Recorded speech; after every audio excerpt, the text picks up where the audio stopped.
Bonjour. Donc je m'appelle... bonjour. Je m'appelle Hélène, je suis comédienne interprète, comédienne marionnettiste, comédienne chanteuse, comédienne clown, comédienne metteuse en scène, comédienne autrice, comédienne conférencière gesticulante, comédienne porteuse de projets, comédienne chargée de communication, chargée de diffusion, comédienne chargée de production, comédienne administratrice, comédienne apprentie comptable parce que ça résiste, mais aussi comédienne cantinière, comédienne cuisinière, comédienne technicienne de surface, comédienne éducatrice de jeunes enfants, comédienne assistante maternelle et paternelle. Pendant le premier confinement, j'ai été auxiliaire enseignante à domicile en vrai cauchemar. Et depuis peu, je suis spéléologue amateur. Oui. Alors, le goût de la spéléologie m'est venu grâce à un très vieux copain qui s'appelle Paul. Paul, je l'ai rencontré à la sortie de ma formation initiale en école de théâtre, école privée parisienne, tout petit milieu. Paul connaissait déjà pratiquement tout le monde, donc de fil en aiguille, j'ai rencontré Paul et on ne s'est plus quitté, ça va faire bientôt 20 ans. Paul, je bois un petit peu, j'ai sèche. Déjà. Paul, c'est quelqu'un à qui je dis tout, qui m'a suivi en fait pendant tout mon parcours professionnel. Donc il sait avec qui je travaille, les formations que je fais, avec qui j'ai envie de travailler, les projets qui sont comme ça, en ébullition dans ma tête. Il sait aussi des choses plus personnelles, je lui parle de mes enfants, de ma famille, de ma santé. Bref, Paul sait tout de moi. Et quand on s'est rencontrés, donc c'était, j'ose pas le dire, fin des années 90, évidemment, moi j'étais jeune comédienne, donc au début on se voyait beaucoup, puis petit à petit j'ai monté ma compagnie avec 2 autres artistes, j'ai commencé à travailler avec d'autres équipes, à partir en résidence, j'ai eu un enfant, puis 2 enfants, bref j'étais beaucoup moins disponible. Et pour pas perdre notre lien, on a mis en place en 2008 à peu près un petit rituel, et on s'appelait tous les mois. Donc dans mon agenda électronique, j'avais tous les mois un petit rappel, appelez Paul. Et il se trouve qu'en 2008, pour la petite anecdote, avec mon compagnon Julien, ici présent, je le... voilà, ça faisait déjà 2 ans qu'on essayait d'avoir un enfant, on était partis dans un projet enfant, et ça venait pas. Et ça venait pas parce que, voilà, moi j'étais beaucoup en déplacement, lui aussi, entre Paris et Bordeaux. Et pour faire un enfant, il faut mieux être en présence, puis il faut être en présence à un moment très spécifique, qui est le moment de l'ovulation. Sinon, il n'y a pas de fécondation. Ovulation, ça va pour tout le monde. je vais juste faire des petits points vocabulaire. En fait, pratiquement toutes les femmes, on a un utérus, c'est une sorte de poche ici, où il y a une muqueuse utérine qui se développe. Et tous les mois, on pond, on peut dire, un œuf. Un ovule ou une ovule? On dit un ovule, c'est un scandale. Un ovule, et cet ovule, s'il n'est pas fécondé, la muqueuse utérine se détache et est évacuée. Et c'est ce qu'on appelle les règles, et ça recommence comme ça tous les mois. Et cette petite fenêtre de tir, si je puis dire, qui dure entre 3 et 5 jours maximum, c'est le moment où il faut être en présence. Sinon, il n'y a pas de fécondation. Donc, dans mon agenda électronique, j'avais appelé Paul, appelé Julien. Ça va, il n'est pas jeune. Bref, la vie continue. Et un jour, en 2013, au lieu d'un appel téléphonique, je reçois une lettre de Paul qui a déclenché mon goût pour la spéléologie. Je vous lis la lettre. Alors, comment la spéléologie m'est venue ? Mai 2013, lettre de Paul. Ah, c'est là, c'est pour ça que j'ai sorti les lunettes. Ça fait plus. Alors, hop. Ma chère Hélène, mon amie depuis plus de 15 ans, je t'écris cette lettre car je suis sans voix, tant ma douleur est grande. Depuis toutes ces années, j'ai cru à notre complicité, à cette belle confiance que nous avions tissée, et je découvre aujourd'hui ton ignoble duplicité. Sous couvert de rigueur et de loyauté, tu profites éhontément du système, comme tous ces parasites sans scrupules qui vivent au crochet de la société. Quelle honte, quelle trahison. Est-il possible que toutes ces années, tu aies fait absolument semblant de travailler, semblant d'être salarié, semblant d'être subordonné? Mais quelle indignité et quel mépris pour les travailleurs et les travailleuses, les vrais. J'espère sans grande illusion que tu sauras me détromper, mais toutes les preuves t'accablent. Il semble clair que personne ne te dicte ce que tu dois faire, quand, comment et pourquoi tu dois le faire. Pire, personne ne te contrôle ni ne te sanctionne. Si tu n'es pas en capacité de prouver ton lien de subordination avec tes employeurs, je me verrai dans l'obligation de couper court à notre relation, et je peux t'assurer que jamais plus tu ne toucheras tes allocations chômage, que tu devras rembourser en intégralité pour combler le déficit de l'UNEDIC et le trou de la Sécu que tu as largement contribué à creuser. Je te souhaite bien du courage, le cœur brisé, bisous, ton ami Paul Emploi. Et voilà comment le goût de la spéléologie m'est venu. En mai 2013, juin, pardon, je reçois une lettre de Pôle Emploi, une lettre qui est une étude mandataire. Une étude mandataire, c'est une démarche antifraude. Et donc, au travers de cette lettre, Pôle Emploi me demande de prouver mon lien de subordination juridique avec mes employeurs. Petit point vocabulaire, subordination juridique. Personnellement, moi, je ne savais pas ce que c'était. Alors, la subordination juridique, c'est ce qui caractérise le contrat de travail des salariés. Donc, un employé qui est un travailleur, qui loue sa force et son temps de travail, non, c'est un employé, je dis n'importe quoi, est un employé qui loue sa force et son temps de travail à un employeur, en contrepartie d'un revenu qu'on appelle salaire. Et par ce contrat, l'employeur l'employé devient subordonné à l'employeur. C'est-à-dire que l'employeur fixe le contenu des tâches, le lieu, l'horaire, pourquoi on fait ces tâches, donc le but, et il acquiert aussi le droit de contrôler la bonne exécution de cette tâche et de sanctionner en cas de mauvaise exécution de ces tâches. C'est ce qu'on appelle le lien de subordination juridique dans le Code du travail. Donc Pôle Emploi me demande de prouver mon lien de subordination juridique, alors que ça fait 15 ans que tous les mois, je fournis mes contrats de travail et mes fiches de salaire, et que je ne vois pas bien comment je peux faire mieux que ça. Et pour moi, cette lettre, en fait, ça a été un électrochoc complet. C'est-à-dire qu'en quelques lignes, c'est comme si on me disait que 15 ans de ma vie entrez Huguette. Je présente Huguette, ma grande cousine, comédienne et traductrice. Bonjour Huguette. Est-ce que je peux te laisser t'asseoir là? Ça va? Donc si vous voulez, l'électrochoc, c'est que voilà, en quelques lignes, c'est comme si on remettait en question 15 ans de travail, 15 ans d'activité, qui sont en plus suspectés de faux. On me dit que c'est du faux travail. C'est aussi, en quelques lignes, on balaye 15 ans de prise de tête à concilier activité artistique et revenu décent, qui est un équilibre vraiment pas facile à trouver. Et on me dit que voilà, que mon travail ne vaut rien, que je ne vaux rien, pire que je coûte et que je vais devoir payer pour ça. Et là, c'est l'ébullition dans ma tête. J'ai 1 milliard de questions qui me traversent. Et je me dis, mais enfin, déjà, je ne savais pas du tout que j'étais subordonnée, j'ai pas du tout l'impression d'être subordonnée. Je me dis, non, c'est vrai, peut-être qu'en fait, je ne suis pas subordonnée, en fait, je suis une vraie fraudeuse. Je me dis, mais non, mais pas du tout, pourquoi je serais une vraie fraudeuse? Ça n'a rien à changer dans ma situation, tout allait bien, j'ai le droit de travailler, j'ai le droit de... Enfin, où est le problème? Puis je me dis, mais pourquoi il faut que je sois subordonnée pour que mon travail soit un vrai travail? Pourquoi il faut que je sois subordonnée pour avoir droit à une protection sociale? Pourquoi il faut que je sois subordonnée pour avoir un droit au chômage, un droit au salaire?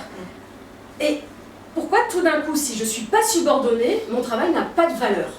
Qui est-ce qui décide de la valeur de mon travail? Et puis comédienne du coup, ça ne serait pas un vrai travail? Alors là évidemment, je réentends 15 ans de « Salut Hélène, ça va? Qu'est-ce que tu fais dans la vie ?» Bah je suis comédienne. Ah ouais, sinon bah je suis comédienne en fait. Et je me dis mais qu'est-ce que j'ai fichu pendant 15 ans? Qui suis-je? Qu'ai-je fait? Que dois-je faire encore? Quel tourment me saisit? Quel chagrin me dévore? Être ou ne pas être subordonné? Telle est la question.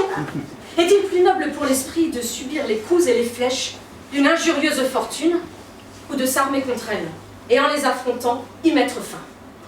J'ai réfléchi 1 seconde et demie, et j'ai décidé de les affronter. Je me dis, bon, j'y comprends pas grand-chose, mais ce que je comprends, c'est que apparemment, moi, Hélène Vitorge, petite comédienne qui évolue dans un réseau très artisanal, pas du tout lucratif, je suis un problème. Moi et tous les autres comme moi, les intermittents du spectacle, on est un problème. Donc j'essaye de réunir les idées, je me dis, bon, qu'est-ce que je sais? Bah, déjà, ce que je sais, c'est que, oui, on est des salariés pas tout à fait comme les autres, je vois bien qu'on n'est pas dans le métro boulot dodo. D'accord. On aime notre métier en général. D'ailleurs, on nous fait bien payer, souvent on est payé par métier passion, métier vocation, ça nous suffira bien. Bon. Qu'est-ce que je sais encore? Je sais qu'on est un secteur où les travailleurs se mobilisent âprement pour défendre leurs droits, notamment leurs droits au chômage. Qu'on est un secteur d'activité qui pèse lourd dans la balance économique. Hein, on pèse plus de 8 milliards d'euros, c'est-à-dire plus que le secteur automobile. Mais qu'on nous montre tout le temps du doigt comme des fraudeurs, des glandeurs, des privilégiés, responsables du déficit de l'UNEDIC et du trou de la sécurité sociale. Je me dis, ok, eh ben, je vais aller voir ça par moi-même. Donc, je m'improvise une petite tenue de spéléologue.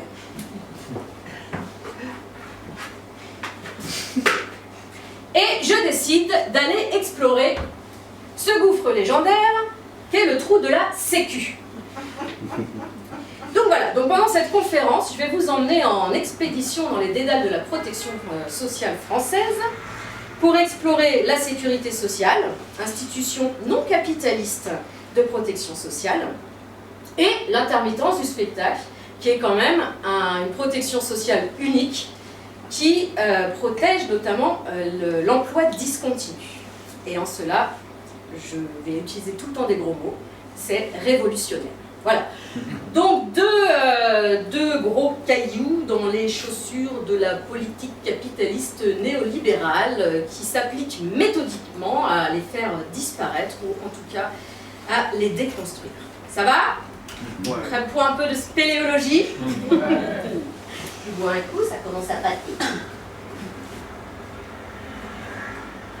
Donc, me voilà en tenue de spéléologue et je cherche le trou de la Sécu. Sauf que le trou de la Sécu, je ne sais pas où il est, mais même déjà la Sécu, moi, à ce moment-là, je ne sais pas trop ce que c'est, en vrai.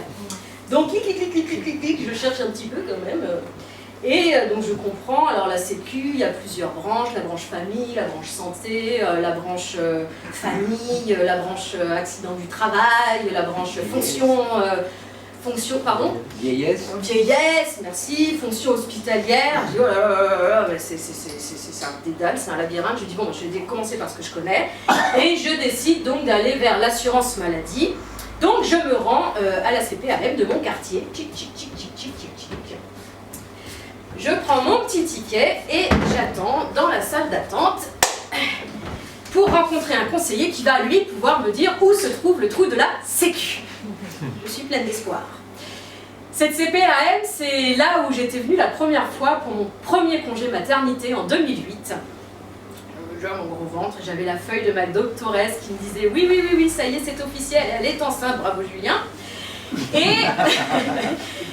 Et bon, j'étais dans cet état un peu pleine d'appréhension parce que voilà, on ne sait pas trop à quoi s'attendre. Et puis en même temps, évidemment, pleine d'excitation.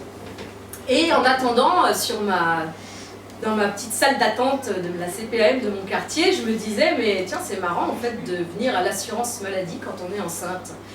C'est pas une maladie, jusqu'à preuve du contraire d'être enceinte. Après, je me dis, bon, on dit tomber malade, comme on dit tomber enceinte, il y a peut-être eu un petit glissement. Et puis j'attends, parce qu'on attend quand même assez longtemps en général à la CPAM de son quartier. Et puis il y a une autre chose qui me traverse comme ça l'esprit, je me dis, mais la protection sociale, je venais de de chercher, c'est donner des moyens d'existence à toute personne involontairement privée d'emploi. C'est là,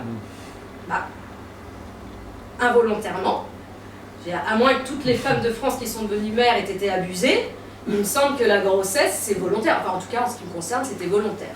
Il y avait quelque chose comme ça qui faisait des petites bulles en me disant c'est quand même très bizarre cette définition. Bref.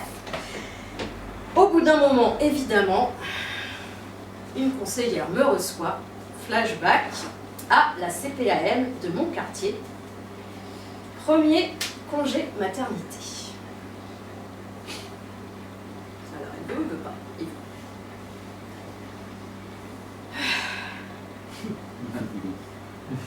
Au suivant. Bonjour, c'est mon premier, voilà, je viens pour mon congé maternité. Oui, ma petite dame, alors est-ce que vous remplissez les conditions? Les conditions? Il y a des conditions? Bah oui, enfin, il faut avoir travaillé 800 heures sur les 12 derniers mois. 800 heures? Oh là là, mais moi je suis comédienne, déjà 507 heures, j'ai du mal à les faire, alors... Ah, une intermittente du spectacle. Alors attendez, parce que j'ai pas encore fait la formation, avec vous on comprend jamais rien. Intermittente, intérimaire, non ça n'existe plus. Interminable, intermittente. Ah oui, alors en effet, vous c'est 200 heures sur les 3 derniers mois. Mais enfin, 200 heures, mais enfin, j'aurai un ventre comme ça, personne va pouvoir, je pourrais même plus travailler en fait. Puis moi je suis en emploi discontinu, donc 200 heures sur 3 mois, c'est mission impossible, il n'y a pas autre chose. Clic, clic, clic, clic, clic, clic, clic, clic, clic. Ah oui, alors sinon il faut monter à vos dates de fécondation. Ma date de fécondation oui, enfin excusez-moi, mais c'est assez gênant, c'est-à-dire que c'est intime, puis vous savez, on ne sait pas toujours avec qui c'était, alors non Bon écoutez ma petite dame, hein, c'est l'article R313.3 et R313.7 du Code de la Sécurité sociale. Au suivant.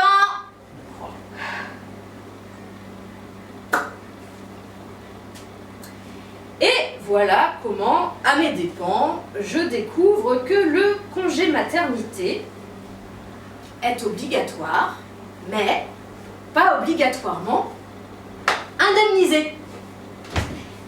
Même quand vous êtes salarié. J'avais assez travaillé, hein, j'avais fait 507 heures éparpillées sur 12 mois, plus de 507 heures. Mais je n'avais pas fait 200 heures sur 3 mois. J'avais travaillé assez, mais pas de la bonne manière et pas au bon moment. Sauf que travailler en emploi de manière continue quand tu es en emploi discontinu, à une date fixe qui est pour le moins imprévisible, qui est la date de fécondation, c'est juste mission impossible en fait. Et 2011, rebelote pour mon deuxième congé maternité. Sauf que 2011, c'est l'année où le collectif des maternitantes s'est créé et a commencé à être très très actif. Les maternitantes, donc c'est la contraction de maternité intermittente, maternitante, elles ont commencé à justement explorer un peu ce petit trou qu'il y a dans le code de la protection sociale et dans l'accès aux indemnités au congé maternité pour que les conditions soient réellement adaptées aux intermittentes de l'emploi. Et d'ailleurs, elles ont remporté une très très belle victoire pendant la crise sanitaire, où là, enfin, avec le coup de projecteur qu'il y a eu sur ce scandale et cette injustice, on a pu accéder à des conditions adaptées réellement au congé maternité, des maternitantes. Parce qu'en fait, ce qu'il faut comprendre, c'est que pour les maternitantes, la grossesse devient une triple punition. Vous êtes en congé maternité, donc vous n'avez plus le droit de travailler, ce qui est normal, mais donc vous n'avez plus de salaire. Comme vous n'avez plus le droit de travailler, vous n'avez plus non plus le droit d'être allocataire chômeuse, parce que vous n'êtes plus en état de travailler. Sauf que si vous n'avez pas rempli les conditions pour avoir vos indemnités de congé maternité, en fait, vous vous retrouvez dans une situation où vous n'avez aucune possibilité de ressources. Vous êtes mise dans une situation où vous perdez toute autonomie financière. C'est quand même particulier comme protection sociale, de plonger quelqu'un, et en l'occurrence là une femme enceinte qui va donner la vie à quelqu'un d'autre, et de la mettre dans une situation de dépendance absolue. Alors évidemment, en creusant un petit peu, moi je suis remontée jusqu'en 1804. Je me dis, tiens, c'est marrant, ça sent quand même très très très fort les relents patriarcaux du Code civil Napoléon. Où à l'époque, les femmes n'avaient donc été considérées comme des mineures sociales, elles n'avaient aucun droit civique, elles étaient considérées comme des enfants, comme les fous, comme les criminels. Ça c'est clair. Et elles étaient entièrement, enfin pardon, les épouses, les femmes, et donc les mères dignes de ce nom, étaient entièrement subordonnées à leur mari qui avait tout droit sur elles, sur leur patrimoine, sur leur progéniture et sur et qui allait travailler pour eux à la maison. Alors vous allez me dire, évidemment, il y a eu des petites évolutions quand même depuis 1804. On a arraché le droit de vote, tardivement, et puis petit à petit, voilà, quand même, Front populaire, droit du travail, convention collective, congé maternité, congé paternité, qui a été augmenté de 3 jours obligatoires à 7 jours obligatoires. Oh, alléluia! Sauf qu'en fait, ça change rien, en vrai, tout ça c'est super peanuts. Parce que tant que le congé parentalité, quel que soit en fait le modèle du couple, hein, 2 hommes, 2 femmes, une femme, un homme, peu importe, bah, tant qu'il ne sera pas obligatoire, sans condition, indemnisé pour les 2 parents, et de même durée, bah, en fait ça ne changera rien. Ça ne changera rien sur l'égalité homme-femme, ça ne changera rien sur l'égalité parentale, et encore moins père-mère. Ça ne changera rien non plus sur la lutte contre les discriminations à l'embauche des femmes et au développement de leur carrière professionnelle. Et puis ça ne changera rien non plus sur la reconnaissance du travail gratuit et invisible qui est le travail domestique et parental qui est quand même estimé à 1/3 du PIB. Rien que ça. Bref. Je referme cette parenthèse énorme de ma prise de conscience du modèle très patriarcal encore de la famille et des fortes injustices qui perdurent dans la protection sociale. La nuit commence à tomber, je rentre chez moi, bredouille, enfin non, pas tout à fait bredouille. Je cherche quand même un peu clic, et là je tombe sur un site qu'on ne me reprochera pas d'être complotiste, qui est legifrance.gouv.fr, dans lequel je tombe sur la loi de programmation des finances publiques pour 2018-2022. Et dans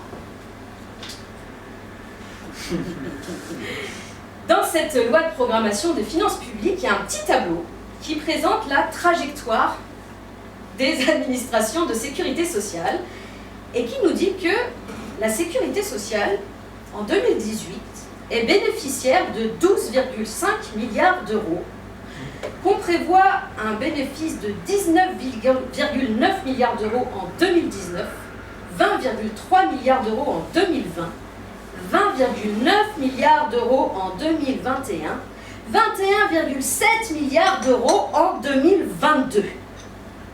Et là je me dis, mais attendez, mais la sécurité sociale c'est pas un trou, c'est une montagne. C'est un roc, c'est un pic, c'est un cap. Que dis-je, c'est un cap, c'est une péninsule, une montagne de pognon, la sécurité sociale.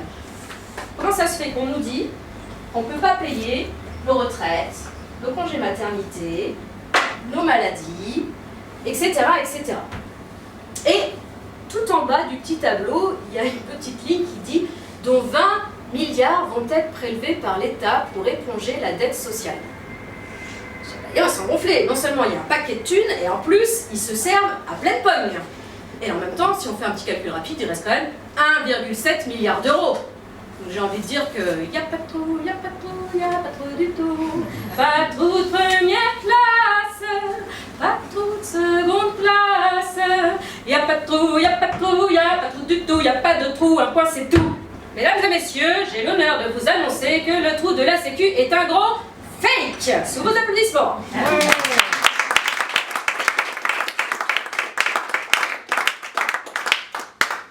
J'ai fait des dessins et à chaque fois j'oublie de les montrer. Petite pause dessin. La subordination. Les petits employés qui sont subordonnés à leurs employeurs, qui louent leur temps de travail pour un salaire pendant que ces messieurs s'enrichissent. C'est clair, non? C'est un peu orienté, mais bon. Et legifrance.gouv.fr, un bon paquet de pognon. Alors évidemment, moi j'avais quand même du mal, même si je le voyais écrit noir sur blanc, à croire à cette conclusion. Je sais pas, je suis née avec le trou de la Sécu, j'ai grandi avec le trou de la Sécu, et quelque part dans mon imaginaire, la Sécu sans trou de la Sécu, bah en fait c'est même plus la Sécu. Et du coup, quand j'ai fait le stage pour monter cette conférence, gesticulé à l'ardeur. Ils m'ont demandé, mais Hélène, est-ce que tu sais quand est-ce qu'on a commencé à parler du trou de la Sécu? Est-ce que vous avez une petite idée à la louche? En gros. 47, 49. 47, 49, exactement. 47 même. Dès le début. Donc le trou de la Sécu naît en même temps que la Sécu. Et là je me dis, mais ils ont merdé au moment de l'institution de la Sécu, c'est quand même très très bizarre. Donc clic, clic, clic, clic, clic, je vais voir ce qui s'est passé au moment de la création de la sécurité sociale. Allez, je vais composer le petit papier. Et je vais voir donc les ordonnances de 45, donc de fin 45, qui ont institué la sécurité sociale. Et là je découvre... Mon Dieu, c'est pénible les lunettes.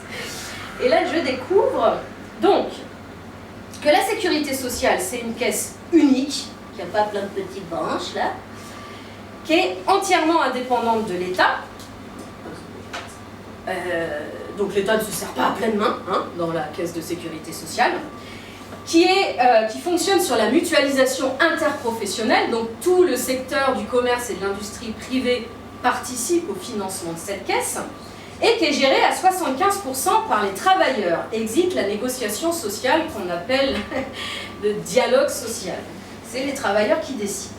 Et on m'explique, et donc il est financé évidemment par la cotisation sociale. Et donc la cotisation sociale est définie comme ça dans les ordonnances. Donc, je vous lis l'extrait du texte. La cotisation sociale est un prélèvement sur la richesse créée par le travail dans l'entreprise, qui n'est affecté ni au salaire ni au profit, mais mutualisé, pour répondre aux besoins sociaux des travailleurs, résultant des aléas de la vie, indépendamment de l'État et de la négociation collective, et dont le montant est calculé à partir des salaires versés. Ça, c'est la définition dans les ordonnances. Qu'est-ce que ça veut dire? Enfin, personnellement, c'est la question que je me pose moi la première fois.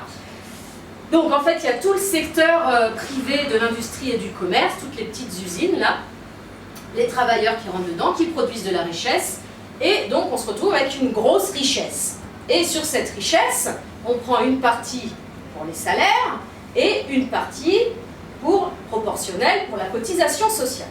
Et donc en fait, le trou, bah, il est là, dans le manque à gagner du profit, le manque à gagner des propriétaires lucratifs. Petit point vocabulaire, propriétaire lucratif, personne qui peut tirer un profit du travail d'autrui ou de son patrimoine. Évidemment, parce que pour les propriétaires lucratifs, toutes ces petites usines, bah, c'est les leurs. Donc toute la richesse qui est produite dans leur usine, bah, elle est à eux. Donc tout ce qu'on prend, tout ce qui ne part pas au profit est considéré comme un prélèvement sur leur richesse. Donc le trou de la Sécu, en fait, c'est le point de vue des propriétaires lucratifs, tout simplement, dans la logique capitaliste néolibérale. Pour eux, cotisation plus salaire, ils regardent ça, ils font « Oh bonheur! Oh bonheur! Oh justice! Injustice juste au ciel! On m'a volé ma cassette, ma chère cassette !» Bon, sauf que évidemment, contrairement à l'avare de Molière, un petit peu saccagé d'ailleurs, pardon, tout ce beau monde évidemment va très très vite s'organiser. L'objectif c'est de récupérer leurs cassettes, leurs profits. Donc, les cotisations sociales, on va essayer de les plafonner, voire de les faire baisser, voire carrément d'obtenir des exonérations ou carrément des suppressions. D'ailleurs, ils appellent ces cotisations sociales des charges sociales, hein, c'est très logique. Pareil pour les salaires, hein, qui augmentaient mécaniquement tous les ans. Bref, non, vous en avez assez comme ça. Hein, le coût du travail, oh là là. Bref, on veut récupérer sa cassette. Attention, c'est pas des méchants, c'est pas des gens qui sont contre la protection sociale, hein, pas du tout, du tout. Mais à condition qu'elle passe par l'État, donc par l'impôt, donc majoritairement prélevé sur les salaires et pas sur le profit, et par l'assurance privée, qui sont elles-mêmes détenues par des propriétaires lucratifs, et donc la boucle est bouclée, on récupère son profit. Alors, c'est De Gaulle qui va ouvrir la brèche dans ce fonctionnement en 58. En 58, c'est la création de l'assurance chômage, qu'il insuffle sur le même modèle que la sécurité sociale, hein, cotisation, etc. Sauf que, petit malin, Il impose le paritarisme, c'est-à-dire que c'est plus les travailleurs qui gèrent et décident de où va l'argent, c'est à 50-50 employés et patronat. Sauf qu'on a vu que le fil de l'histoire nous a démontré que systématiquement il y avait toujours un petit syndicat d'employés qui raccordait les positions du patronat et que donc la balance penchait en faveur des intérêts du patronat. Deuxième petite chose qu'il insuffle, c'est le contrôle et la gestion par l'État de la caisse. Et puis ça marche tellement bien que en 67, donc c'est ce qu'on appelle les ordonnances Jeanneney, on généralise ce principe à toute la sécurité sociale. Paritarisme, gestion par l'État. Et évidemment, là, le verre est dans la pomme, et de réforme en réforme, en agitant l'épouvantail du trou de la Sécu, on commence à déconstruire méthodiquement la sécurité sociale telle qu'elle a été instituée et pensée. Alors, je fais un petit balayage de points clés très rapide, genre la Sécu pour les nuls, les réformes pour les nuls. Enfin, en tout cas, je me compte évidemment dans les nuls. Hein. Enfin, d'ailleurs, je suis la première nulle à ce niveau-là. Ah bah j'ai plus mon petit papier, c'est dommage. Bon, bah, je vais le faire de mémoire, ça va être une cata. Alors, c'est bon, je pense que j'ai des collègues pour me retenir. Non, me soutenir. Alors, les réformes successives, en fait, elles suivent toujours plus ou moins 3 grands axes. La première, c'est évidemment de récupérer le profit, donc de diminuer les cotisations et salaires. Donc pour ça, on a le gel des cotisations, qui va jusqu'à la suppression. Il y a quand même une petite chose qu'il faut savoir, c'est que quand l'État s'engage à faire des exonérations, jusqu'en 2015, il compensait, il versait à la Caisse de Sécurité Sociale ce qui était exonéré. Depuis 2015, c'est plus le cas. Donc c'est des exonérations qui sont en fait des suppressions pour la Caisse. Et puis jusqu'aux suppressions en 2017, évidemment, 2018, j'ai plus... Macron qui supprime la part salariale de la cotisation maladie et de la cotisation chômage. Attendez, je vais quand même rentrer le papier parce que j'aimerais bien être précise et là je sens que je ne vais pas l'être. Et en plus, j'ai des anti-sèches de rabbin. C'est génial. Prévoyance. Est-ce que je suis assez prévoyante? Pas sûr. Oui, réforme successive, point clé. Waouh, je mène. Alors, donc, réduction du coût du travail, donc en faveur du patronat. Oui, 91, la CSG évidemment. La CSG, contribution sociale généralisée, Rocard, Mitterrand, qui donc bascule une partie des cotisations sur l'impôt, et donc on passe dans le financement par l'impôt. Ensuite, il y a le renforcement du contrôle d'État, donc avec une énorme ingérence progressive dans les décisions, et les décisions notamment budgétaires. 83, Bérégovoy, la dotation globale. Il faut savoir que, enfin, je nous le rappelle, que la devise première de la sécurité sociale, c'est chacun donne selon ses moyens et reçoit selon ses besoins. La dotation globale, c'est le budget, c'est ça, si les besoins dépassent, tu t'assieds sur tes besoins. C'est clair. Voilà, donc c'est pareil, une remise en cause complète de cette institution. Et puis 2017, évidemment, notre cher Macron qui impose la lettre de cadrage, donc qui se passe des négociations collectives et qui statue par décret, ça sera comme ci, ça sera comme ça, vous n'avez rien à dire. Et puis évidemment, le modèle assurantiel privé et la gestion de la Sécu sur le modèle managérial, avec la rémunération à la production, c'est-à-dire en faire petit à petit une entreprise qui va avoir une bonne gestion, donc il y a toute la gestionnarisation. Je cite juste 2 dates, 2004, Castex, déjà à l'époque, c'est lui qui est l'auteur de la T2A, la tarification à l'acte, pour comprendre, plus tu fais d'épisiotomie, plus tu as de fric, c'est simple. 2019, Macron, la retraite à point, et alors je ne parle même pas de la retraite chômage. Donc, on voit bien à quel point le trou de la Sécu, c'est un épouvantail en fait, qui permet de faire passer des réformes qui vont dans le sens d'une mise à mort de cette institution. Et c'est un sabotage. Sauf que c'est un sabotage qui ne dit jamais son nom. Et non seulement il ne dit jamais son nom, mais en plus on prend des boucs émissaires et on accuse qui? Les bénéficiaires. Oh, l'assurance maladie, ça va pas, il y a trop de malades. Oh, l'assurance retraite, enfin la retraite, ça va pas, il y a trop de retraités, il y a trop de femmes enceintes, il y a trop d'enfants, il y a toujours trop. Et il y a trop de chômeurs, et là chez les chômeurs, il y a trop d'intermittents du spectacle.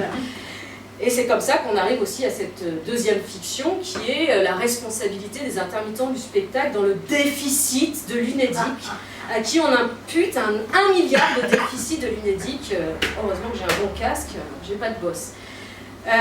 Bon, bah, évidemment, déjà, on ne dit pas que les intermittents du spectacle, ils n'ont pas une caisse à eux, hein. Ils font partie des chômeurs, c'est des chômeurs comme les autres, donc ils font partie de la caisse générale du chômage.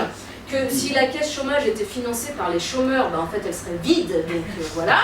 Et puis l'autre chose qu'on ne dit pas, c'est que depuis 2008, cette année a beaucoup d'importance dans ma conférence, 2008, c'est la création de Pôle emploi, qui est la fusion de la NPE et de la CEDIC. Et avec cette organisation de, comment on appelle ça, de d'État, là, qui travaille, délégation de service public, voilà. Merci.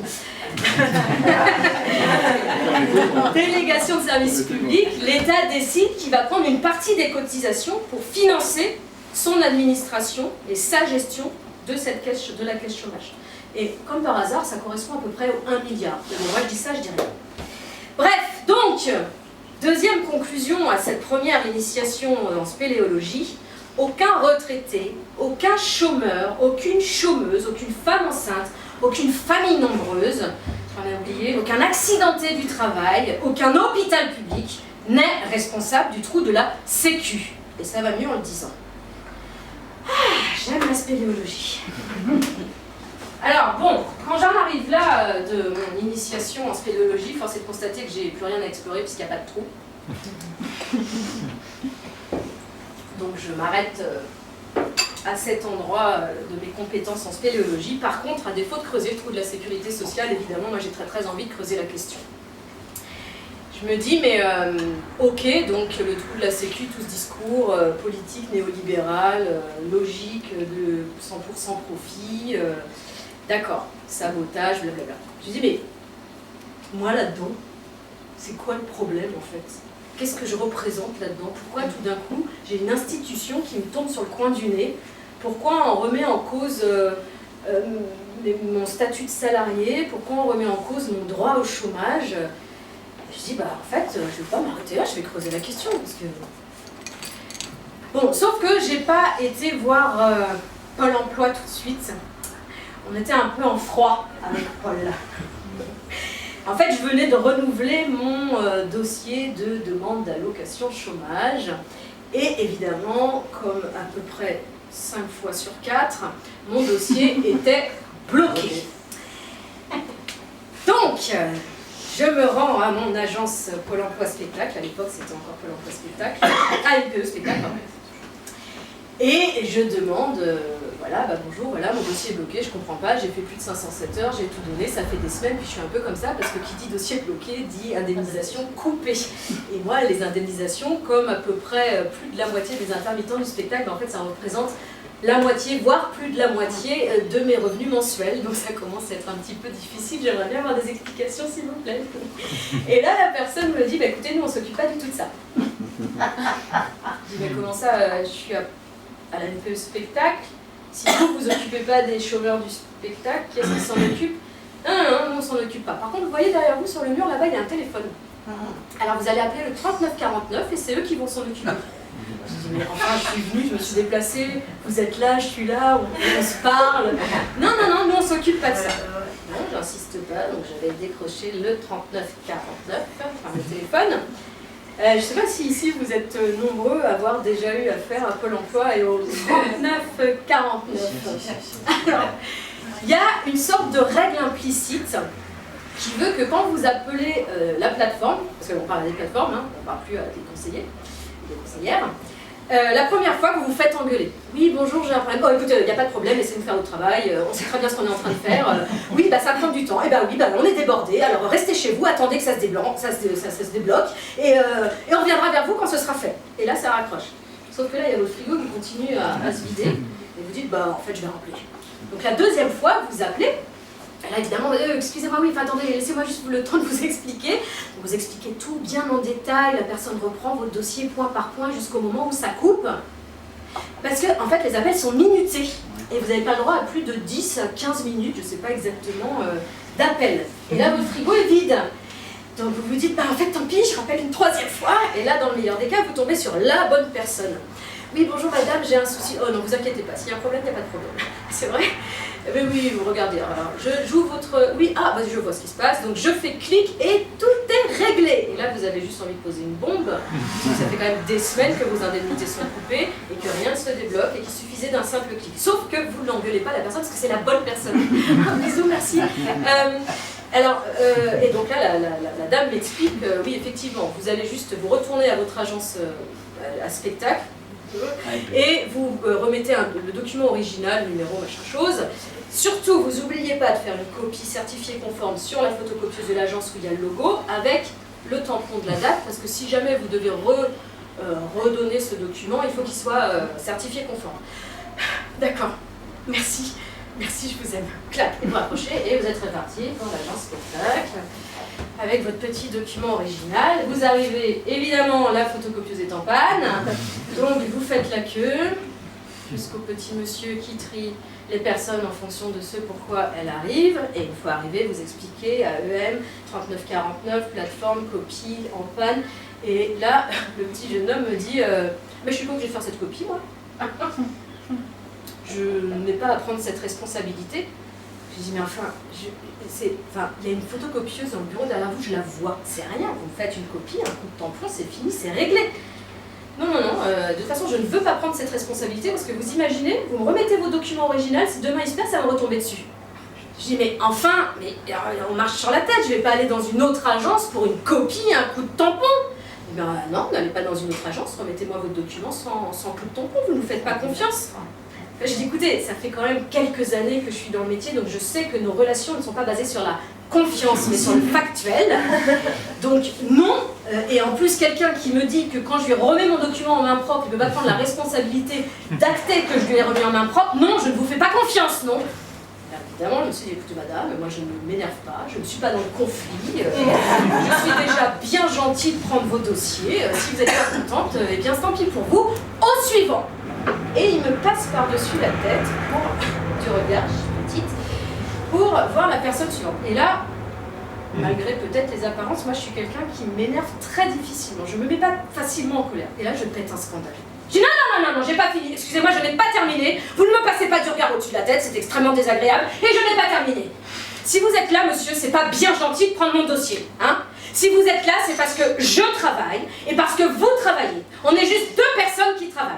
Il n'y a pas ceux qui travaillent là et ceux qui travaillent là. Rome, l'unique objet de mon ressentiment. Rome, à qui ton bras vient d'immoler mon amant. Rome, qui t'a vu naître et que mon cœur adore. Rome, enfin que je hais, parce qu'elle est au nord.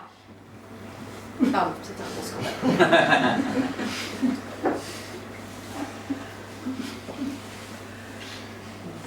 Comprendre, c'est que pendant que le petit jeune homme il fait le mariole et qu'il a probablement aucune méchanceté et aucune arrière-pensée pour ça, et probablement tout un poids de responsabilité aussi sur lui, moi je suis en prise d'otage économique. Et c'est ce qui se passe pour tous les chômeurs qui sont dans cette situation quand on leur bloque leur dossier. Et puis il y a cette attitude, en agence en tout cas, la plupart du temps, avec les chômeurs. C'est fou, c'est une relation, c'est des abus de pouvoir en fait. C'est une relation de mépris, c'est des relations ultra infantilisantes, les discours. Au moment de l'étude mandataire, j'ai quand même un directeur d'agence, parce que j'étais très procédurière, je ne me suis pas laissé faire, qui m'appelle sur mon portable et qui dit « Oui, bonjour, monsieur machin truc, directeur de l'agence Pôle Spectacle. Écoutez, on va arrêter de jouer au chat à la souris, tout ce papier dépensé pour les accusés de réception, c'est pas bon pour la planète. » Et je savais de quoi il me parle, quoi. Il me parle de mes allocations et qui m'a coupé mes allocations et il est en train de me faire la morale. Et tout ça, ça participe, et du coup, il y a... Parce que aussi, autre chose, en tant que chômeur et chômeuse, Pôle emploi, on y a affaire tous les mois, parce qu'on doit pointer tous les mois. Donc, ça fait partie de notre quotidien, ça fait partie de notre vie, vraiment, à part entière.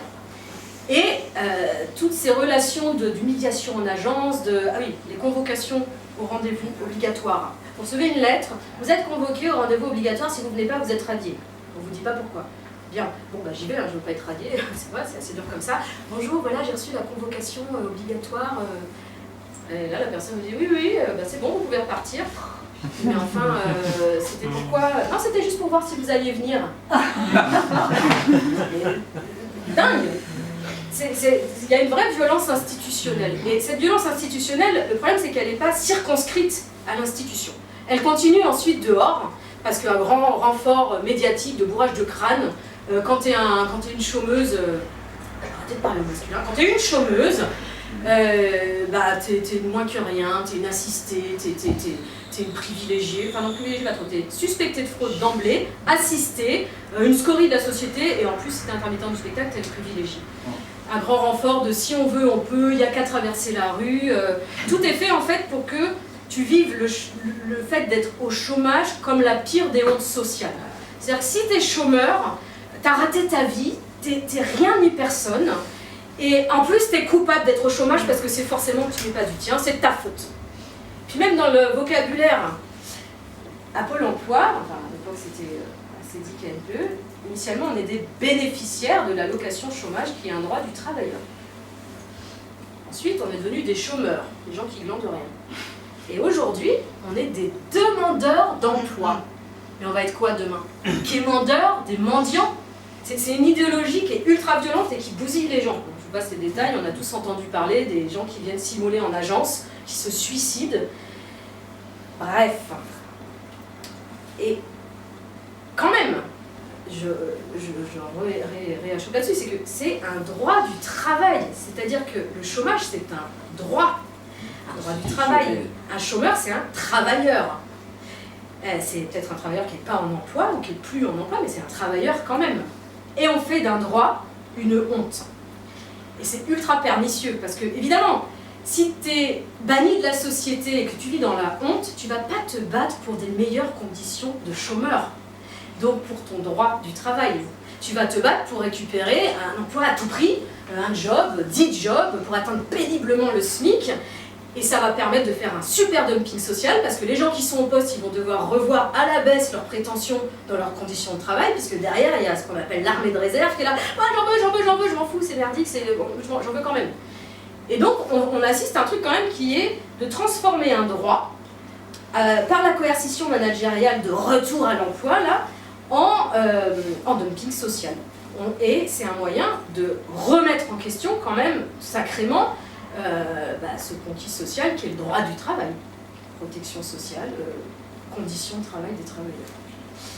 Et même moi, quand j'ai reçu cette étude mandataire, sur le coup, j'étais là, c'est vrai que moi je suis pas salarié comme les autres, peut-être que je suis un peu privilégiée quand même, et puis s'ils déclenchent ça contre moi, c'est probablement que, ouais, je dois pas le savoir, mais j'ai dû faire une connerie, je dois être vraiment en faute, et j'étais prête à plaider coupable. Bah oui, j'étais prête à plaider coupable. Et puis quand même, je me suis dit, bon, je suis seule face à l'institution, c'est pas très équilibré, quoi. Donc je me suis dit, avant de plaider totalement coupable, je vais aller voir les syndicats.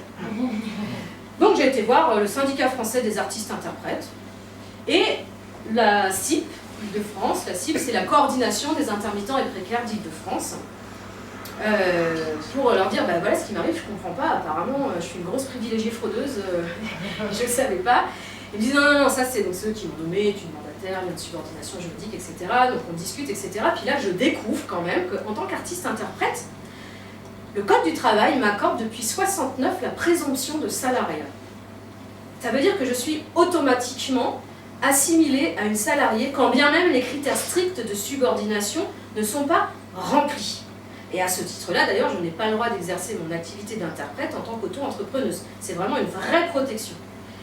Sauf que je suis donc une salariée, je suis déjà présumée innocente. Je suis là, enfin, Pôle emploi ne peut pas ne pas savoir ça. Il a Pôle emploi qui travaille avec les intermittents du spectacle.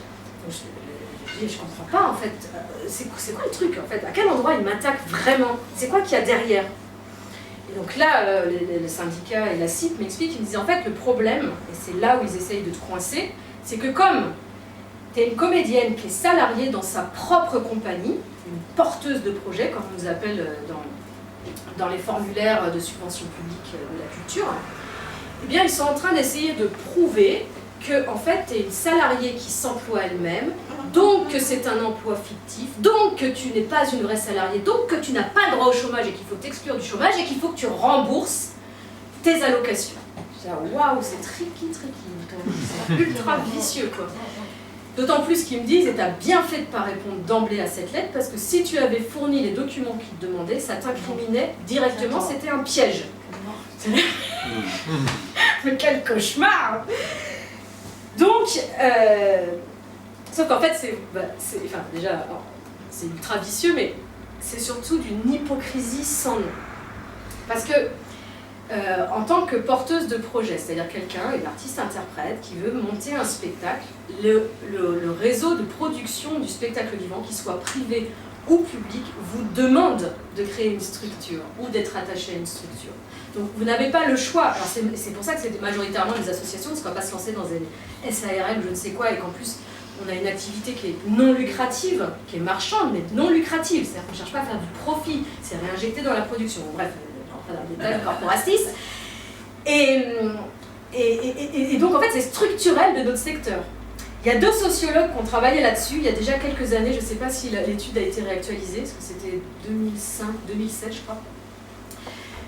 C'est Antonella Corsani et Maurizio Lazzarato qui ont étudié les pratiques d'emploi dans le secteur, dans notre secteur d'activité, secteur du spectacle vivant, et qui constatent qu'en fait on est plus d'un tiers à être dans cette situation de salarié qui s'emploie lui-même. Mais non seulement on est salarié employeur, mais comme on a des licences d'entrepreneurs du spectacle, on est aussi des entrepreneurs, et à ce titre-là on est assimilé à des indépendants.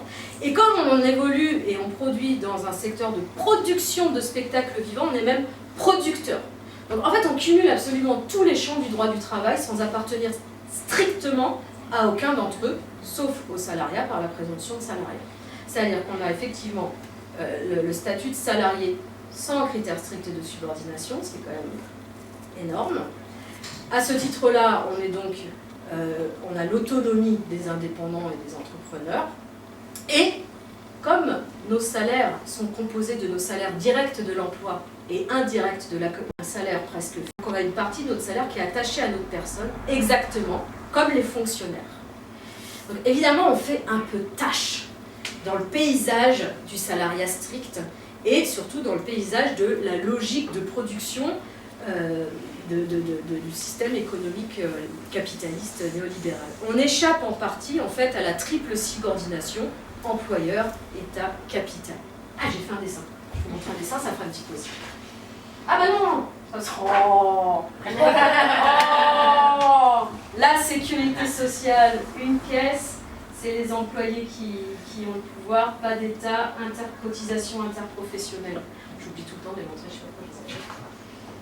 Oh, celui-là je l'adore en plus, le point de vue des propriétaires lucratifs sur le trou de la sécu. Leur richesse, leur profit. Et mettre la sécurité sociale au régime sec, raboter sur les cotisations, faire remonter la gestion d'État et le modèle privé assurantiel. Pardon, je vais un peu vite. Ah oui, tiens, ça je l'ai pas fait. Je ne l'ai pas fait. Je vous disais la triple subordination. Oui, non, je vous disais, oui, je ne l'ai pas fait parce que cette histoire de chômage qui est une honte et ce de dumping social, ça marche tellement bien que déjà il y a moins d'un chômeur sur 2 qui est indemnisé, il faut bien le savoir, voilà. Il faut savoir aussi que tous ceux qui sont au RSA, il y a un scandale en ce moment qui est en train de remonter, parce que la majeure partie des personnes qui auraient le droit au RSA n'osent même pas le demander à cause de cette honte sociale. Que quand même en 40 ans, la part du profit dans le PIB, donc PIB, produit intérieur brut, on compte en gros profit, salaire, cotisation pour la faire très très vulgarisante, a pris 10 points en 40 ans, donc ça marche très très bien tout ça. Il se passait de 30% du PIB à 40% grâce à l'épouvantail du trou de la Sécu. Et on assiste à une progression gigantesque des emplois précaires. Et donc là, genre, j'ai du mal, attendez, mon cerveau a du mal parce que c'est sur ma gauche. Alors j'ai regardé un peu les chiffres, je crois que c'est... Non, j'ai les sources après si vous avez besoin. 82, à peu près 5% d'emplois précaires. 2017, on passe cumulé à presque 28%.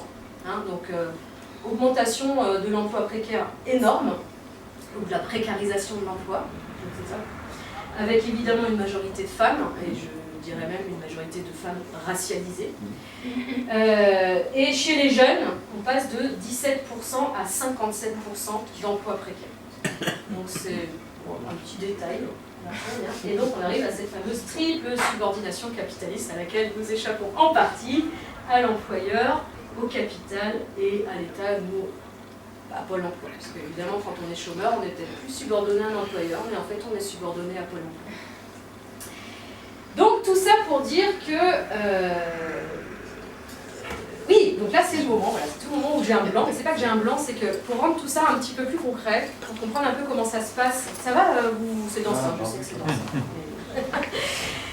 Pour rendre tout ça un petit peu plus concret, comprendre comment ça se passe voilà, dans nos petites compagnies, quand on veut monter un spectacle, et puis cette différence entre travail, emploi, etc. Et bien en fait, je vais vous parler de mon accouchement. Si. Quand j'ai monté cette conférence gesticulée, en fait on bosse pendant une semaine, 4 mois d'affilée, et au bout du 4e mois, on doit présenter 1h30 de conférence, qu'elle tienne complètement debout encore ou pas. Et 1h30, il se trouve que c'est le temps qu'a duré mon 2e accouchement. Ça allait tellement vite en fait que j'ai accouché à la maison, sauf que c'était pas du tout prévu. J'étais avec mon gros ventre sur mon canapé avec mon coussin jaune que j'avais fabriqué moi-même pour mon accouchement, mes petites respirations de yoga prénatal, ma tisane de framboisier. Julien, ce jour-là, avait un rendez-vous médical chez un spécialiste qui était pris depuis des mois. Et je sens quand même que j'ai des contractions un peu pas comme d'habitude. Je dis, écoute, j'ai l'impression que ça va être pour aujourd'hui. Mais bon, va tranquille à ton rendez-vous, quand bien même c'est un 2e et ça arriverait plus vite, on a au moins 4 heures devant nous. Part, il claque la porte et là, paf, paf, paf, les contractions qui s'intensifient, qui se rapprochent. Alors on apprend que ça s'appelle, que c'est que le travail a commencé. Enfin, le travail d'accouchement. En français, le travail des femmes, c'est d'accoucher. C'est comme moi je disais qu'il y avait des relents de patriarcat. Et donc là, je laisse tomber la tisane, le yoga, j'habite au rez-de-chaussée, donc j'ai fermé la porte qui donne sur la cour, je me mets à beugler au milieu de mon salon, en invoquant les forces telluriques, et tout d'un coup, explosion entre les jambes, j'ai carrément une hallucination auditive en fait, parce que j'ai vraiment l'impression d'avoir un aquarium, vous voyez le truc des poissons rouges là, qui éclate entre mes jambes, déluge dans mon salon. Et là, douleur suraiguë qui me traverse les jambes, le bébé passe directement dans le bassin. Suraiguë, alors je jure comme un cochon qu'on égorge. Vous avez vu, j'ai l'habitude d'aller par là. Je jure comme un cochon qu'on égorge, je me traîne péniblement jusqu'à mon canapé, j'ai une jambe qui se paralyse, le nerf là s'arrête de mitrailler. Et là je me dis, oh mince, je peux pas accoucher, je suis toute habillée. Alors, très vite j'appelle Julien, comme j'ai dit, au fait il faut que tu rentres, déjà d'arriver, non il faut que tu rentres, c'est maintenant, dépêche-toi. Et puis, avant même de pouvoir me déshabiller, j'ai les contractions réflexes qui commencent. Contractions réflexes, vous ne pouvez pas faire grand chose, c'est comme quand vous allez faire caca, il faut que ça sorte, ça sorte. Et dans ma tête, la seule chose, parce qu'évidemment ça ne m'a pas traversé l'esprit d'appeler ça nul, la seule chose que j'ai dans la tête, c'est de me dire, je ne peux pas accoucher si Julien n'est pas arrivé. Pourquoi il n'est pas sage-femme, je ne sais pas. Et donc je commence à saboter mon travail. Donc à chaque contraction, je me fais la plus molle possible, la plus malléable, pour donner le moins de prise possible à mes contractions, pour que le travail soit tellement laborieux, et que ça n'aboutisse pas. Et évidemment, j'ai une pensée à la fois sur des choses que j'avais lues, sur les ouvriers à la chaîne qui sabotent leur travail pour ralentir les cadences, sur des expériences aussi de sitting en squat ou en manifestation quand on se fait vider par les forces de l'ordre et qu'on apprend à se faire le plus mou possible parce que moins tu résistes, plus tu es lourd et plus c'est difficile de t'évacuer. Bref, donc je suis là à saboter mon travail. Quand je sens que ça va à peu près, de temps en temps, parce que je suis quand même sur mon canapé à 3 pattes avec une jambe paralysée et un ventre qui fait ça. Donc j'essaye d'attraper le cordon de mon pantalon pour le faire descendre sur mes jambes. Et là, à ce moment-là, j'entends la clé dans la porte, c'est Julien qui arrive et pour la petite anecdote, je lui hurle « Julien, elle arrive! Prends les ciseaux! Coupe ma culotte! Coupe ma culotte !» C'est les hormones, on dit n'importe quoi. Je me dis, c'est ce qu'il fait. fait, 3 contractions plus tard, Anouk, il réceptionne Anouk, donc notre fille, qui arrive sur notre canapé violet. Elle est toute violette et elle ne respire pas. Lui, il a eu la présence d'esprit d'appeler Salut. Donc on avait une obstétricienne au téléphone qui essayait de nous guider. Touchez le cordon, est-ce que ça bat? Évidemment, on a su plus tard que ça aurait été une cata si ça battait pas. Oui, oui, ça bat. Bon, alors, vous lui frictionnez les pieds, vous lui frictionnez les dos, vous la mettez sur vous, vous la repliez dans une serviette. Et moi, je dis, ah, mais je peux pas faire tout ça en même temps. Bref, petit à petit, on fait ce qu'on peut, surtout. Et puis, Anouk se met à respirer. Et on m'a dit plus tard qu'en fait, c'est ce qu'on appelle l'accouchement toboggan. Ça va tellement vite que le bébé est sidéré et a un petit temps de...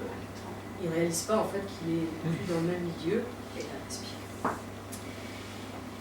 Donc, entre la première contraction et l'arrivée d'Anouk sur mon canapé, enfin notre canapé, pardon, il y a eu 1h30 de travail pour 9 mois de gestation et à peu près 2 ans de familiarisation avec l'idée d'enfant, avec l'idée de projet enfant, de concrétisation avec mon partenaire. 1h30 pour à peu près 3 ans. C'est les ratios qu'on retrouve précisément dans l'accouchement d'un spectacle au sein d'une petite compagnie. Vous voyez pourquoi? En fait, quand on... Dans nos petites compagnies. Je dis petites parce que c'est des petites structures qui drainent pas des budgets exceptionnels. Sinon, elles sont grandes par le talent, évidemment. Dans nos petites structures, nos petites compagnies, Association 1901, quand on commence à avoir une idée de spectacle, il nous faut à peu près, au bas mot, 2 ans de production. Entre le moment où on concrétise notre idée de spectacle, on réunit une équipe, on lève des fonds publics, des fonds privés, on trouve des partenaires, pas sexuels cette fois-ci, il faut à peu près 2 ans. Une fois qu'on a à peu près réuni cette production, on a 9 mois de gestation, c'est-à-dire le planning des répétitions qui se répartissent sur ces 9 mois, les allers-retours avec toutes les personnes qui contribuent à ce spectacle, costumes, lumière, son, scénographie, dramaturgie, chorégraphie, etc., etc. Puis vient le jour J, le jour du spectacle, du produit, qui dure, allez, on va dire en moyenne 1h30, où, à moins de travailler hors réseau professionnel, on est sûr d'être payé. Nos 2 sociologues, là, Corsani et Lazzarato, dans leur étude, ils ont constaté que quand la production se passe pas trop mal, en moyenne, on arrive à payer 1 mois de répétition. Donc, l'accouchement d'un spectacle au sein d'une petite compagnie, dans notre réseau très artisanal du spectacle vivant, c'est 1 mois de paye pour à peu près 3 ans de travail. 1 mois d'emploi pour 3 ans de travail. Donc là, on voit bien à quel point l'emploi fait un déni de travail. C'est-à-dire que tout ce travail-là, qui n'est invisibilisé, gratuit ou semi-gratuit, est incontournable pour accomplir la mission du 1 mois d'emploi et du produit final. Cette notion de déni de travail, je l'ai retrouvée chez... Moi, je suis très sociologue. Je suis sociologue. Chez une sociologue qui s'appelle Maud Simonet, qui a écrit un tout petit livre génial, très facile à lire, que je vous conseille, qui s'appelle « Travail gratuit, une nouvelle exploitation, point d'interrogation ». Où en fait, dans ce livre, elle reprend la grille d'analyse des féministes des années 70, qui sont les premières à avoir étudié le travail gratuit ou semi-gratuit, invisibilisé et non valorisé, qui était le travail des femmes, le travail domestique, parental. Elle reprend, et donc qui ont montré qu'il y avait une réelle exploitation de ce travail, et un déni de valeur. Et elle reprend cette grille pour regarder un peu ce qui se passe au niveau justement du travail gratuit ou semi-gratuit aujourd'hui. Et donc le travail gratuit, semi-gratuit aujourd'hui, donc c'est évidemment tout le monde associatif, c'est les services civiques, les conventions de stage pour les jeunes, les collaborateurs aux réseaux sociaux qui souvent en fait collaborent à des énormes multinationales gratuitement. C'est aussi les allocataires et les bénéficiaires de la protection sociale à qui on demande de travailler gratuit ou semi-gratuit pour prouver qu'ils méritent leurs allocations. Et c'est ce qui est d'ailleurs de nouveau débattu là en ce moment. Et donc elle montre à quel point non seulement c'est toujours là, mais qu'en plus, ça fait partie prenante absolument de la logique capitaliste et du marché de l'emploi. C'est l'antichambre, c'est la première partie. Donc vous passez à peu près de 18 ans à, allez, on va dire 35 ans, parce que 35 ans, il paraît que vous êtes encore jeune, à prouver que vous êtes employable et à démultiplier tout ce qui est gratuit, semi-gratuit. Vous travaillez un petit peu dans l'emploi, après on vous dégage parce que vous êtes trop vieux. Et après, vous devez prouver que si vous êtes au chômage, vous méritez vos allocations, etc. Et donc tout ce système, en fait, c'est un chantage par rapport au fait de mériter un salaire. Mériter un salaire. Sauf que, oui, mériter un salaire. Et surtout, c'est la prolongation du fait que le travail, en fait, ça ne paye pas. Le travail ne paye pas. Donc on a quand même un petit problème. Alors on passe toute notre scolarité, nos études, à travailler, à nous dire qu'il faut travailler, mais le travail, ça ne paye pas. Et moi je le sais, je suis aux deux endroits où ça ne paye pas. Hein. Travail procréatif et travail créatif ne paye pas, ou quasi pas. D'ailleurs, tout ce qu'on appelle travail en français ne paye pas. On dit travail éducatif, travail intellectuel, travail de recherche, travail scolaire, travail d'analyse, travail syndical, etc., etc. Ce qu'on appelle travail en français, ce n'est pas des choses qui payent. Et c'est mort. Alors pour une petite anecdote, moi j'ai mis beaucoup de temps à comprendre tout ça. Mon fils à 6 ans, il l'avait déjà compris.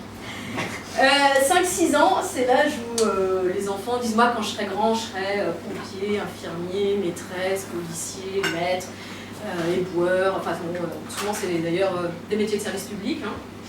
La haine du fonctionnaire vient beaucoup plus tard. Et lui, il arrive dans notre cuisine un matin et il nous dit « Moi, quand je serai grand, je veux jamais travailler. » On se dit « Waouh, mon Dieu, cauchemar, ça va être l'enfer. » Et en même temps, moi, dans mon fort intérieur, je me disais, attends. Je le regardais et puis je me disais, c'est vrai que l'ironie du sort, quand même. Moi, je te donne la vie gratos. Et toi, on va te demander de la gagner, cette vie. Puis bon, je sais pas vous, moi je viens d'une famille très joueuse, et moi-même je suis très joueuse, et quand je joue, je rigole pas, je suis très mauvaise joueuse parce que je joue pour gagner. Sauf que je gagne ta vie, ça veut dire que les autres, ils la perdent, leur vie. C'est vachement moins drôle. Et face à un petit bonhomme comme ça, on se dit « Ah, il n'y aurait pas une version un peu plus collaborative du jeu gagne ta vie à lui proposer ?» Et puis c'est pas fini, après il va falloir qu'il la réussisse sa vie. Sauf que réussir sa vie, qu'est-ce que ça veut dire? Moi je suis face à ce petit bonhomme, je sais déjà pas bien ce que ça veut dire pour moi, alors pour lui, voilà, réussir sa vie, on n'a pas de mode d'emploi, quoi. On n'a pas... Enfin si, en fait c'est ça. En fait on veut nous faire croire que le mode d'emploi, c'est le mode emploi. Le mode de l'emploi capitaliste. L'emploi, donc, qui est cette petite partie du travail qui est rémunérée parce qu'elle met en valeur du capital, parce qu'elle permet un profit. Sauf que quand je regarde ça, je me dis, mais alors déjà, la logique du plein emploi, c'est vraiment une arnaque. Parce que la logique du plein emploi, c'est la logique du plein profit, en fait. Et puis, la logique du plein emploi, si l'emploi fait un déni de travail et que tu es en plein emploi, comment tu fais le travail qui te permet de remplir tes missions d'emploi? Pas étonnant qu'il y ait des burn-out et des telles souffrances au travail.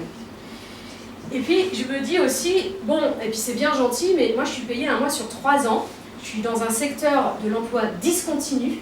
Je ne vais pas jouer 35 heures par semaine l'avare, ou signer un CDI pour 2 jours de tournage.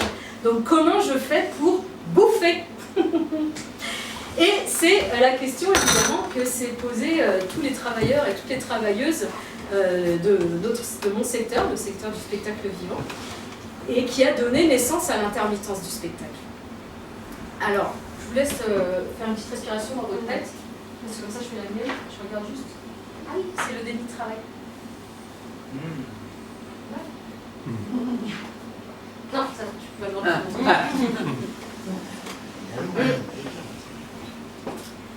Aussi bizarre que ça puisse paraître, j'ai beau être comédienne et intermittente du spectacle, moi je ne connaissais pas du tout l'histoire en fait des luttes sociales qui avaient eu lieu dans mon secteur. Il y a un sociologue, Mathieu Grégoire, qui a étudié ça de manière très précise. Sa thèse porte justement, alors le titre c'est 100 ans de lutte sociale, intermittent du spectacle, je crois, ou artiste-interprète, 100 ans de lutte. Un siècle de lutte, merci. où en fait il décortique et il raconte les tentatives, les réflexions, les contradictions aussi qu'il y a eu et qui petit à petit ont mené jusqu'à aujourd'hui. Je vous la fais très rapide, hein, au 19e siècle, corporatisme.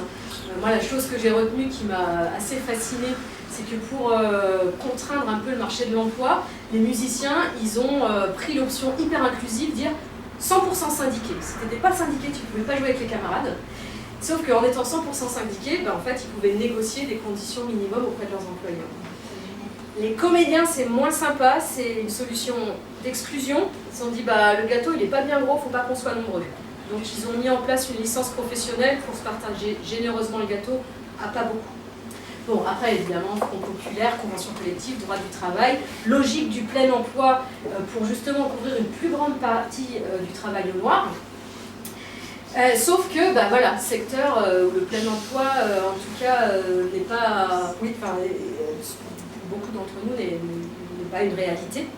Et donc, on arrive ensuite dans les années 70 à la socialisation massive, c'est-à-dire qu'il y a une décision dans notre secteur et une revendication de monter les cotisations, notamment la cotisation chômage et la cotisation congé-spectacle, d'augmenter cette cotisation pour financer plus généreusement et la caisse chômage et la caisse sécu, et donc financer l'emploi discontinu. Et c'est comme ça qu'est née l'intermittence du spectacle. Ah, l'intermittence du spectacle. Mesdames et messieurs, elle est unique, elle est créative, elle est d'une souplesse incroyable, elle est en perpétuel apprentissage, so sexy, l'intermittence du spectacle. C'est un drôle de zèbre aux frontières du réel entre travail et emploi, une créature qui vous fascine et qui nous fascine et nous répugne. J'ai nommé, si j'arrive à me détacher les cheveux, non je n'y arriverai pas, c'est pas grave, j'ai nommé l'intermittence du spectacle. Sous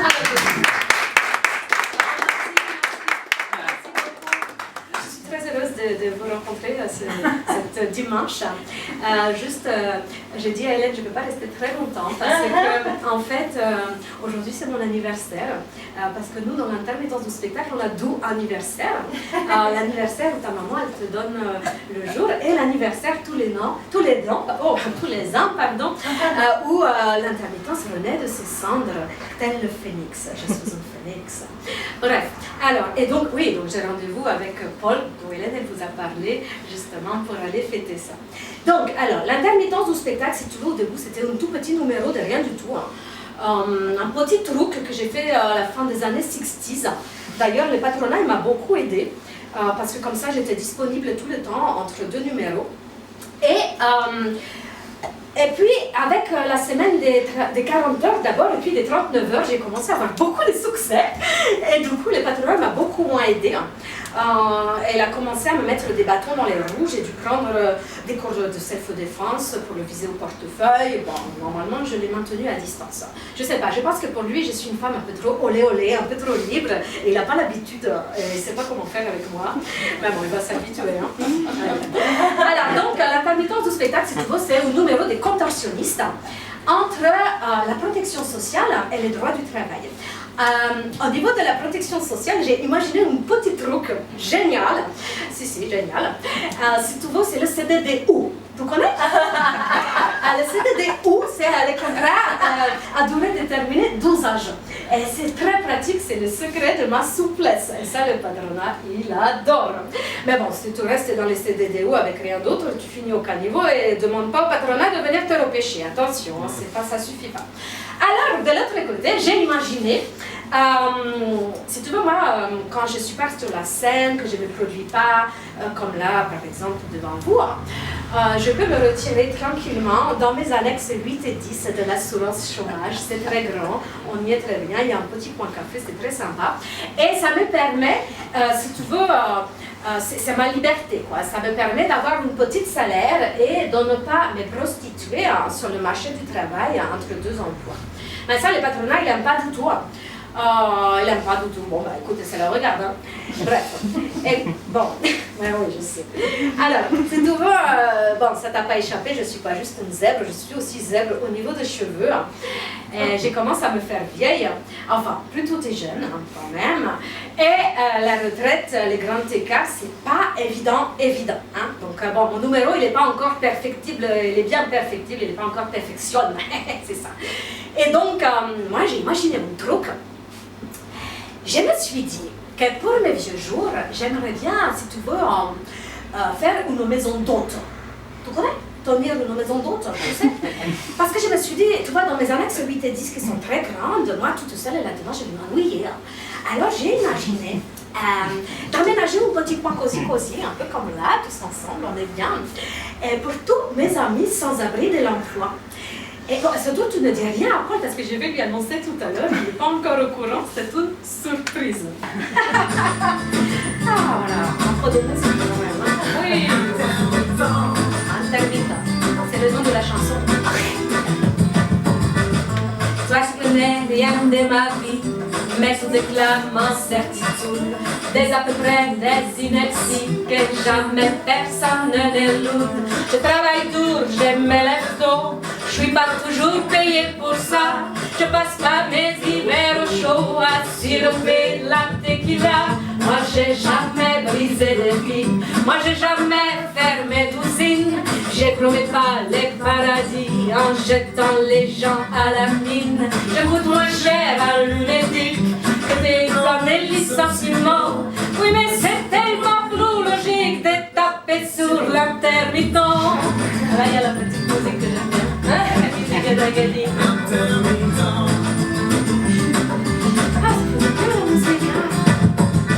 Depuis que tout vient m'avait sur moi, à la télé, dans les journaux, les gens me regardent de travers et me prennent même pour un salaud. Pourtant j'ai pas des comptes en Suisse, je fricote pas dans les ministères. Comment peut dire, je suis pas une fille qui s'enrichit sur la misère. C'est déjà l'heure, je vous laisse écouter la musique et je vous laisse avec l'heure, sinon vous allez dormir là. Et moi je vais retrouver mon polo. Ciao ciao.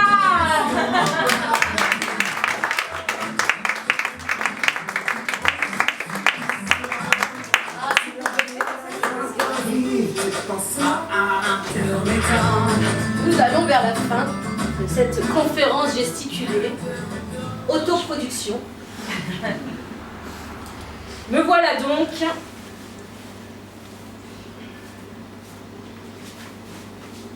normalement ça tombe. Voilà. Impertinente du spectacle. Une preuve vivante qu'on peut rémunérer le travail et pas seulement l'emploi capitaliste subordonné. Une preuve vivante que tous les intermittents de l'emploi, pigistes, guides touristiques, ceux qui travaillent dans l'événementiel, dans l'hôtellerie, dans la restauration, pourraient bénéficier de cette même protection sociale et ils sont en train de se mobiliser, particulièrement on l'a vu pendant cette crise sanitaire. Et une preuve vivante qu'il y a des alternatives, qu'elles existent et qu'on peut faire autrement. Donc vous avez compris, on est presque au bout, vous inquiétez pas. Donc vous l'avez compris, l'intermittence du spectacle, c'est pas un métier, c'est des centaines de métiers. Quand vous allez au cinéma et que vous avez le générique de fin qui déroule, c'est les intermittents du spectacle. Et pourquoi je vous dis ça? Ah, ça c'est moi qui ai un petit moment de... Buvez un coup. Ça hydrate le cerveau. J'ai des anti-sèches partout. Nanana, pourquoi je vous dis ça? Il y a pas un moment où je me perds. Il y a beaucoup d'emplois. Ouais. Interpro. Ouais. Ah non, mais si, mais attendez, mais évidemment.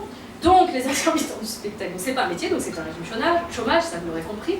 Et quand les intermittents du spectacle se mobilisent, ils se mobilisent pas pour le plein emploi, ils se mobilisent pour défendre leur chômage, leur droit de travailleur, leur droit au chômage. Et donc, ils ne se mobilisent pas pour le plein emploi, ils se mobilisent pour le plein salaire. Et ça fait une grosse nuance. Alors, ils ne le voient pas tous comme ça. Hein. Encore des fois, quand je dis ça, je me fais juste sauter à la gorge, mais pas du tout, je dis n'importe quoi. Mais moi, je pense que les intermittents du spectacle devraient reconnaître qu'ils sont fiers d'être au chômage. Et moi, j'en suis fière, parce que c'est la preuve que je travaille, premièrement. C'est mon droit au salaire, deuxièmement. Et il y a sûrement un troisièmement. Je vous laisse compléter la liste. Bref, cet endroit particulier où je me suis retrouvée de porteuse de projet, artiste-interprète au sein d'une compagnie, donc de salariés, employeuses, de sorte d'indépendante, de productrice, en fait, m'amène à un endroit où j'expérimente les prémices de la proposition de Bernard Friot, le salaire à vie. Alors, je vais faire un challenge, c'est expliquer Bernard Friot et le salaire à vie en 3 minutes chrono. Je ne sais pas si quelqu'un a un chronomètre. Alors, Bernard Friot est un économiste et sociologue. Je vous déconseille de commencer par ses livres, moi, qui me sont tombés des mains tellement ils sont pointus et denses. Allez voir ses conférences, allez voir ses interviews. La proposition, c'est de donner un salaire, un droit au salaire, à toute personne majeure. Pour financer ça, une caisse unique, cotisation sociale, qui va servir à payer les salaires, à payer les prestations sociales telles qu'on les connaît déjà, élargies à tout ce qui rend digne l'existence, sécurité sociale de l'alimentation, sécurité sociale du logement, sécurité sociale de la culture, sécurité sociale de l'eau, sécurité sociale des énergies, etc., etc. Et troisième partie qui va servir à financer les besoins en investissement, en production et en entrepreneuriat.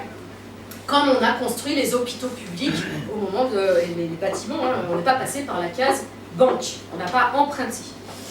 Donc c'est une proposition évidemment de sortie de la logique de production capitaliste, puisque dans le PIB finalement, on sait exit le profit, exit le système bancaire, exit l'emploi, et on a cotisation salaire, avec cotisation, prestations sociales et investissement, production, entrepreneuriat. Je vous laisse creuser, j'ai réussi là, non 3 minutes, c'est bien, quand même. Je vous laisse creuser si ça vous intéresse d'être plein, puis là il se trouve qu'il y a plein de monde de réseau salariat, donc vous pouvez aller discuter avec eux sans problème. Voilà, moi tout ce travail de spéléologie m'a permis de comprendre que, bah oui, quand on dit il n'y a pas d'alternative, en fait ça veut juste dire qu'il n'y a pas d'alternative capitaliste, mais des alternatives, il y en a, elles existent, elles ont fait leurs preuves, il faut les soutenir, il faut les populariser, il faut les dépasser. Ça m'a permis aussi de... Bon, sécurité sociale, intermittent du spectacle, ça m'a permis aussi de comprendre que cette immense colère qui s'est emparée de moi face à cette injonction à être subordonnée, à cette étude mandataire, c'était pas juste un caprice d'artiste, un caprice de comédienne qui veut rien faire comme tout le monde, qui veut garder des petits privilèges ou je ne sais pas quoi, non, que c'est une vraie question politique fondamentale et que dépasser cette logique de la lutte subordination capitaliste, c'est dépasser la logique de l'emploi, la logique capitaliste, et ça serait une vraie révolution en fait de remettre en question la subordination. Attention, remettre en question la subordination avec un salaire à vie, pas avec on devient tous des auto-entrepreneurs et tu crèves la gueule dans le caniveau. Ce qui est en général la proposition du revenu de base, en la faisant un petit peu grossièrement. Bref, et ça m'a aussi permis de comprendre de réaliser surtout, que pour mes 2 accouchements, on m'a jamais proposé de couper le cordon. Comme si pour une femme, c'était pas une option de prendre sa liberté, son indépendance, son autonomie. Et donc pour ce 3e accouchement, politique cette fois-ci, symboliquement, j'ai décidé de couper le cordon, enfin, c'est pas pour couper le cordon, c'est pas pour faire un mauvais jeu de mots, de couper le cordon patriarcal et capitaliste par une lettre de réponse à Pôle emploi. Et je finis avec ça. Mon très cher Paul, j'ai bien reçu ta lettre et je te remercie du fond du cœur. Grâce à toi, j'ai pris pleinement conscience d'où je viens, des besoins qui m'ont amené là où je suis et des valeurs que je veux défendre demain.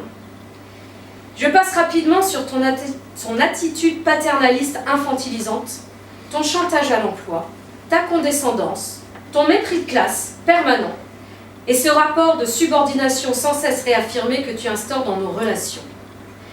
Mais quelle indéfectible mauvaise foi dans tes accusations. Toi qui siphonnes éhontément la caisse de cotisation chômage et qui te permet de faire de la spéculation avec cet argent. Toi qui fais croire que la protection sociale est un coût, un surcoût, pire, une dette dont les bénéficiaires seraient responsables. Dois-je te rappeler que la protection sociale est un droit fondamental des citoyens porté par la Constitution? Dois-je te rappeler que ce sont ces mêmes citoyens qui t'ont créé, que ta mission est de les protéger, non de les écraser? Dois-je te rappeler que si tu existes, c'est grâce à la part prélevée sur la richesse produite par les travailleurs et les travailleuses, et que cet argent n'est pas destiné à être stocké, mais immédiatement redistribué à ceux qui en ont besoin? Dois-je te rappeler enfin que ce sont ces mêmes travailleurs qui, à maintes reprises, ont proposé de créer un fonds de réserve dans les excédents de l'UNEDIC, et qu'à chaque fois, avec tes petits copains du MEDEF, tu as préféré baisser les taux de cotisation et recourir à l'endettement? Et d'ailleurs, de quel droit endettes-tu la caisse chômage? De quel droit transformes-tu les cotisations en recettes fiscales? De quel droit fais-tu payer aux contribuables ce qui doit être payé par l'employeur? Bref, de quel droit transformes-tu la sécurité sociale en peau de chagrin misérabiliste de l'assistance publique? Je me joins aujourd'hui au GAC-DAC, le groupe d'audit citoyen de la dette de l'assurance chômage, qui conclut son rapport 2018 en disant qu'une dette contractée par un État ou un organisme agissant par délégation de celui-ci et qui ne sert pas l'intérêt de la collectivité, mais celui d'une petite partie de celle-ci, doit être déclarée illégitime et ne pas être payée.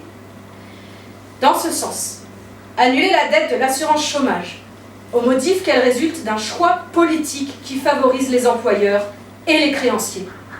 Annuler cette dette est parfaitement légitime. Le droit international et la résolution du Conseil des droits de l'homme de l'ONU de septembre 1999 le confirmaient déjà.